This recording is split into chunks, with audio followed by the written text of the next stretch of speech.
Hello र नमस्ते साथीहरू। स्वागत छ तपाईँहरूलाई आजको नयाँ भिडियोमा। आजको यस भिडियोमा हामी कुरा गर्नेछौँ भोइड स्विपको बारेमा। सो साथीहरू, तपाईँ हेर्दै हुनुहुन्छ सिभिल सल्युसन नेपाल। आउनुहोस् सुरु गरौँ आजको भिडियो। साथीहरू, भोइड स्विपका लागि पनि सेम प्रोसेस रहेको छ। कम्पोनेन्ट मोडेल इन प्लेस, चाहिएको अब्जेक्ट चाहिँ यसरी सिलेक्ट गर्ने, ओके गर्ने, त्यसपछि नाम प्रोभाइड गर्ने। यसरी नाम प्रोभाइड गरेर इन्टर गरिसकेपछि अब यहाँबाट चाहिँ हामीले पहिला एउटा सोलिड अब्जेक्ट क्रिएट गर्नुपर्ने हुन्छ, जसमा चाहिँ हामी पछि भोइड क्रिएट गर्न सक्छौँ।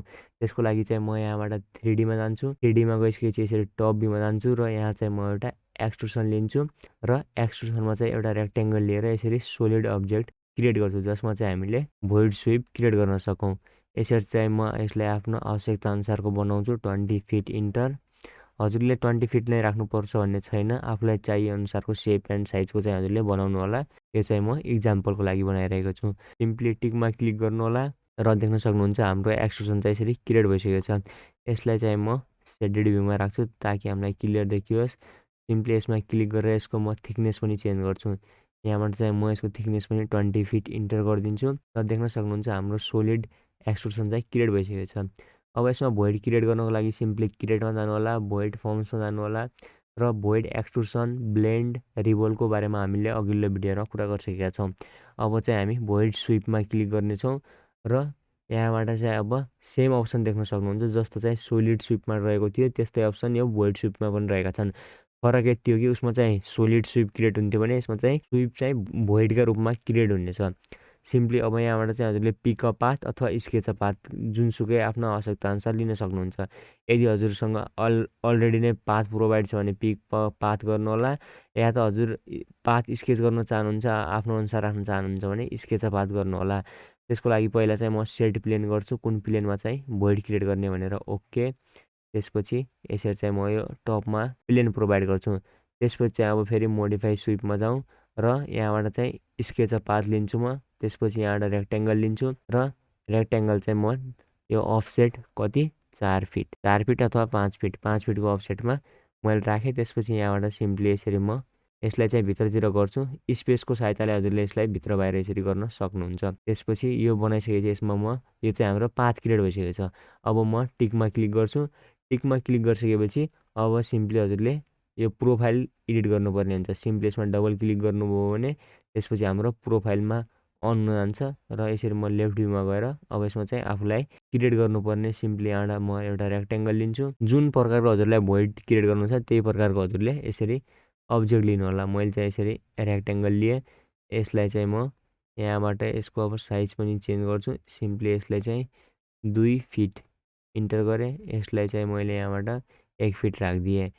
1 फिट इन्टर गरेँ र अब यदि मैले टिकमा क्लिक गरेँ भने टिकमा क्लिक गरेँ र यहाँ देख्न सक्नुहुन्छ हाम्रो पाथ पनि क्रिएट भइसकेको छ र यो अब्जेक्ट पनि क्रिएट भइसकेको छ। फेरि यसमा मोडिफाई स्विपमा गएर यदि मैले फेरि टिकमा क्लिक गरेँ भने अब देख्न सक्नुहुन्छ हाम्रो चाहिँ भोइड यसरी क्रिएट भइसकेको छ।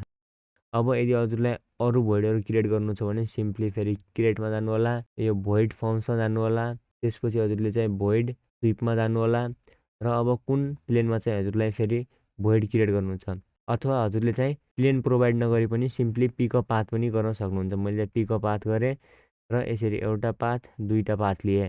देख्न सक्नुहुन्छ यहाँ चाहिँ यो प्लेन आफै क्रिएट भएको छ। हजुरले प्लेन पिक पनि गर्न सक्नुहुन्छ र यसरी पाथ प्रोभाइड गरेर चाहिँ प्लेन आफै पनि क्रिएट हुन जान्छ। सिम्पली पाथ प्रोभाइड गरिसकेपछि यो टिकमा क्लिक गर्नु होला र त्यसपछि चाहिँ यो ब्ल्याक कलरको हुन जान्छ।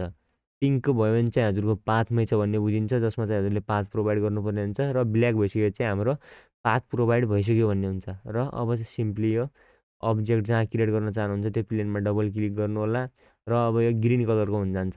त्यसमा चाहिँ हजुरले त्यसमा अब्जेक्ट क्रिएट गर्न सक्नुहुन्छ। सिम्पली यसमा चाहिँ म लेफ्ट भ्यूमा गएँ र अब यहाँ चाहिँ मैले एउटा लाइन लिएँ। यसरी लाइन लिएर यहाँबाट चाहिँ एउटा यतातिर लाइन लिएँ 2 फिट इन्टर। त्यसपछि यहाँबाट तलतिर पनि 2 फिटमा यसरी मैले एउटा लाइन लिएँ र त्यसपछि यसलाई चाहिँ मैले सिम्पली यसरी यो ट्राइङ्गल टाइपको बनाइदिएँ। ट्राइङ्गल टाइपको बनाइसकेपछि सिम्पली यहाँबाट मैले यो पिक अ लाइन भन्ने अप्सन लिएँ र यहाँबाट म अफसेट हान्छु। अब अफसेट चाहिँ मैले कति हान्छु भने 6 इन्चीको अफसेट हानेँ। 6 इन्ची इन्टर र सिम्पली यहाँबाट मैले यसरी 6 इन्ची भन्दा पनि अझ सानो बनाएँ। यसलाई चाहिँ मैले 4 इन्ची हानेँ। 4 इन्ची इन्टर। 4 इन्चीको अफसेटमा चाहिँ म यसरी एउटा दुईवटा 3टा 4वटा अलि डिजाइन बनाउनको लागि चाहिँ म यसरी गरिरहेको छु साथीहरू। हजुरले चाहिँ आफ्नो आवश्यकताअनुसार गर्नुहोला। र यहाँबाट मैले यो स्टार्ट इन रेडियस आर्क भन्ने अप्सन क्लिक गरेँ त्यसपछि चाहिँ। र त्यसपछि चाहिँ म यहाँबाट क्रिएट गर्न स्टार्ट गर्छु। यसरी एउटा यहाँ हो, अर्को चाहिँ म सिम्पली यहाँबाट यता लिन्छु। यसरी यहाँबाट यता लिएँ र यसरी क्रिएट गरेँ। फेरि अर्को यो कुनाबाट यो कुनासम्म लिएँ र यसरी क्लिक गरेँ। र त्यसपछि चाहिँ मैले यिनीहरूलाई सेलेक्ट गरेर यसरी CO थिचेँ र सिम्पली यहाँबाट पोइन्ट पिक गरेर मैले यतातिर यिनीहरूलाई कपी गरिदिएँ। कपी गरिसकेपछि देख्न सक्नुहुन्छ माथिसम्म क्रिएट भइसकेको छ। अब चाहिँ यो एक्स्ट्रा रिफरेन्स लाइनहरू लिएको चाहिँ म यिनीहरूलाई डिलिट गरिदिन्छु। यसरी डिलिट गरिदिएँ र यो लाइनलाई पनि मैले डिलिट गरिदिएँ। त्यसपछि यदि मैले यो टिकमा क्लिक गरेँ भने अब देख्न सक्नुहुन्छ यो चाहिँ हाम्रो पाथ पनि प्रोभाइड भइसकेको छ, अब्जेक्ट पनि क्रिएट भइसकेको छ। सिम्पली मोडिफाई स्विपमा गएर फेरि मैले टिक गरेँ भने अब देख्न सक्नुहुन्छ हाम्रो चाहिँ यसरी यो दुइटै लाइनमा चाहिँ यसरी यो अलि डिजाइन खालको स्विप पनि क्रिएट भइसकेको छ साथीहरू। ओके साथीहरू, आजको यस भिडियोमा हामीले भोइड स्विप कसरी क्रिएट गर्ने भनी सिक्यौँ। आई होप तपाईँहरूलाई भिडियो मन पर्यो होला। भिडियो मन परेको भए भिडियोमा लाइक, कमेन्ट बक्समा कमेन्ट र च्यानललाई सब्सक्राइब गर्न नबिर्सिनु होला। आजको भिडियोलाई यति नै। Thank you so much for watching. जय नेपाल।